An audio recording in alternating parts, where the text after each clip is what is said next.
Okay, today we're going to be talking about electromagnetism. Okay, the first thing you have to take note is a wire with current, and in this diagram here, the current going upwards. This wire carrying a current will have a D field generated around it. Okay, yeah, that's about it.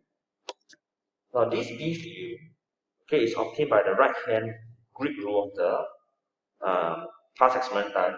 What it means is that if I have got a right hand grip, this part here represents the conventional current, and I align the curl here, then this curl of my hand will tell me my D field that goes around in this direction. Okay, that's about it. And now because of the right hand grip rule, we have got behavior that exists between two wires, not one, having currents on each of them.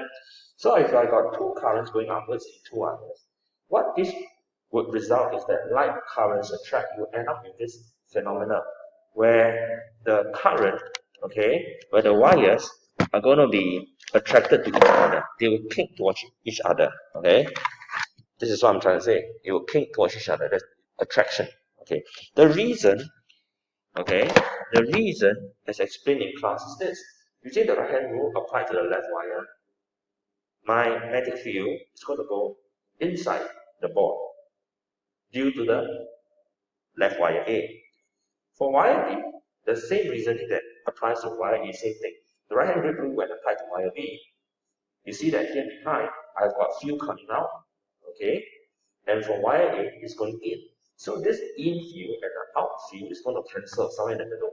So there's cancellation, meaning to say, this little part of the region is going to be weak force field existence. So this weak force field existence comparing to the left and the right strong pressure, okay, it's going to make the wire kink inside, okay, kink inside. So that's why there's attraction between like currents. And next, what happens if the two wires are carrying different directed currents? Well, what happens is that if I got wire A carrying a current this way, and wire B that carries a current this way, what actually happens is that due to right hand grip rule, if I apply a right hand grip rule here, you see my D field going into the board, and due to the right side of the wire, it provides D field here in, so both are into the board. So this will create a middle region here that's very strong in D field. Comparing to the left and right, this is stronger than the two of them. So you'll make this wire repel out. You repel out. So you end up with this repulsion line. The two wires is going to be pinned outwards. That's what happens. Alright? So therefore, unlike currents, repel. Okay? Now the next portion we're going to be dealing with is motto. Okay? Now this motto uses the Fleming's left-hand rule. Now let's understand how to use the Fleming's left-hand rule. These three left hand they are all orthogonal at 90 degrees. The first finger here represents F, second B, and the third finger I. So F, B, I, F, B, I. Shape in the form of a gun, F, B, and I is upwards at the finger. Okay, so F, B, I. Now this Fleming's left-hand rule is used for motto. It's used when there's battery or current. Okay. Now please take note, this current isn't induced current. Okay, it has to be current provided by battery. So this must be understood and memorized. Okay, battery or current use Fleming's left-hand rule. Okay, that's about it. Okay, now with me here, I have drawn this picture of a motto, and yes, this is a motto. I have got a pair of magnets north to south, and I've got this armature here. This armature is just a wire shaped in the form of a rectangle. Now, it may not be rectangle, it can be cylindrical, it can be anything else, okay? But it is rectangular here in your O-level text. This wire is then connected to your commutator that looks like that, and there's this carbon brush, and it's connected to a battery and resistor and switch. Now, what's going to happen is that your Fleming's left-hand rule is going to be applied to this motto case. So, my battery is going to supply current, remember? Current comes on the long side of the battery. So, I have a current coming out here, and through this commutator, moves in at the current, moving in that direction. So, let's call this AB, or this armature. Basically, I'm going to use the left-hand rule to explain what happens to this armature. So, force field current, if you always go to the south, I fix my second finger here, fixed it because north to the south. Then current is my third. This third has to follow and align to this direction. I twist it, and you realize that here, you see, this current aligns itself to the current here. This current is here. Then you point to the south. So south, current. Now what happens to my force? My force, okay? My force, this bottom pointing finger relates to the force, okay? Now, so, okay, this force is pointing downwards. So this force means this side AB is going to go down. So I actually have this armature turning. So this is going to go down. Or this part of the armature is going to go up.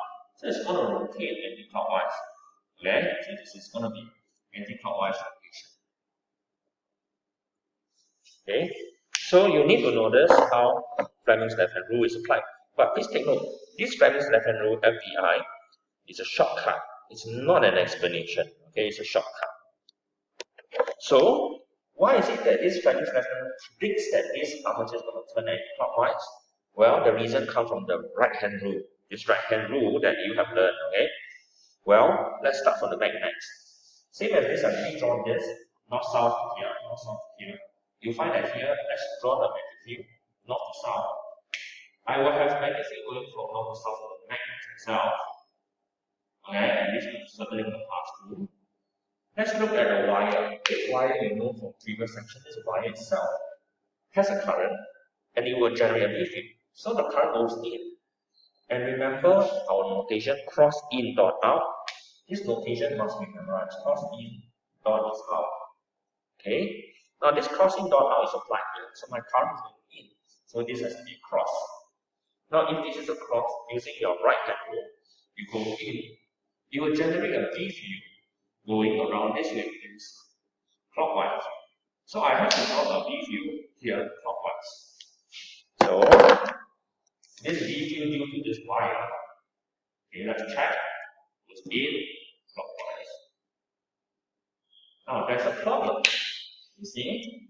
So now here, as this magnetic field goes to the left, this magnet from here would clash because here this will want to go to the right, but here go left. So what happens to these two fields? They will cancel. Okay, so there's cancellation here. Okay, here this portion is cancellation. Okay, cancellation of field.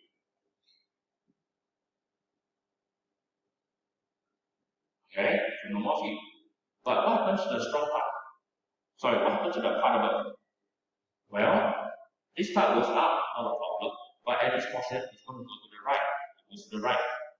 And my magnetic field goes to the right as well. So this portion will be very strong. Okay, this portion is going to be very strong. So strong force here. Strong force. But this portion will be weak. Okay, the bottom part will be weak. Therefore, this wire will be pushed downwards. Okay? That's the reason why there's cancellation here. This wire has a different going to the left. The magnet will go to the right, there's cancellation, so this part is weak. On the part above, the wire carries a magnetic field going to the right. The magnet themselves has a field that goes to the right. So here, this part is now push the entire wire downwards. Hence, this AB will go down, this part will go up, and the whole armature rotates. That's how it is. So this is all that is to electromagnetism. Okay, you got the right-hand grip rule and the Fleming's left-hand rule. Okay, in the next chapter, we're going to be using the Fleming's right-hand rule. Okay, the Fleming's right-hand is for generator, and that's for the next chapter. Okay, thank you very much.